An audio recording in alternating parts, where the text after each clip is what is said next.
د ننګرهار ولایت چپرهار ولسوالۍ کې د افغاني سرې میاشتې لخوا 1500 کورنیو سره نغدي مرسته وشوه. دا خلک چې د مرستو ترلاسه کولو لپاره راټول دي ګڼې د جګړو او غربت له امله سخت ځپل شوي دي. د ننګرهار سرې میاشتې رئیس میاں نجم الدین هلال وایي هرې کورنۍ ته 10,000 افغانۍ ورکول شوې او تر ډیره هغه خلک په پام کې نیول شوي چې له نورو مشکلاتو ترڅنګ طبیعي پیښو زیانمن کړي. د افغاني سرې میاشتې ټولنې او همدارنګه د ICRC نړیوال ټولنې په همکارۍ باندې د افغاني سرې میاشتې ټولنه د 1500 فامیلو سره، البته دا هغه فامیلونه دي چې کونډ دي، یتیمان دي، معیوبین دي، بې بازاته او بې سرپرسته او هغه اړمن خلک چې په کلي ولس کې نورو ته محتاج وي،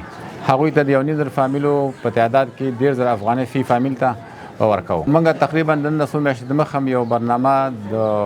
کوچني تجارتونو په نامه باندې چې هغه د نړیوال فدراسیون لخوا تمویلېدله هغه هم عملي کړله، هغه هم نتیجه انشاءالله مثبت وه. مرسته اخیستونکي وایي شوې مرستې باید تر یو بریده لومړی اړتیاوې پوره کړي، خو د ډیر وخت لپاره ورته بسنه کوي. دوی زیاتوي که د مرستو پر ځای ورته دایمي کاروبارونه برابر شي د تل لپاره به کړاو پای ته رسیدلی وي او اړ به نه وي چې هر وخت د نورو مرستو ته لاسونه وغځوي. موږ د سرې میاشتې ټولنې نه ډېر خوشحاله او خوښ یو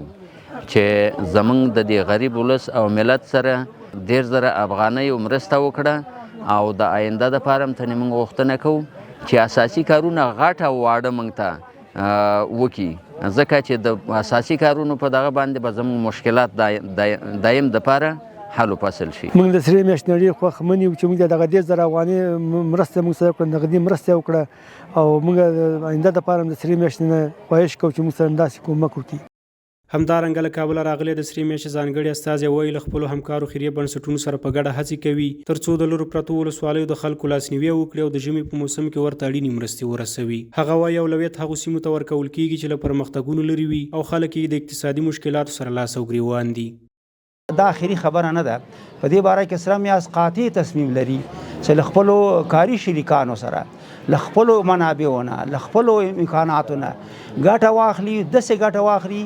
چې هغه کې یوه ذره هم هی په مل نسی یا پکې زیاته یو کمی نسی. نو نهایت پروګرام روان ده.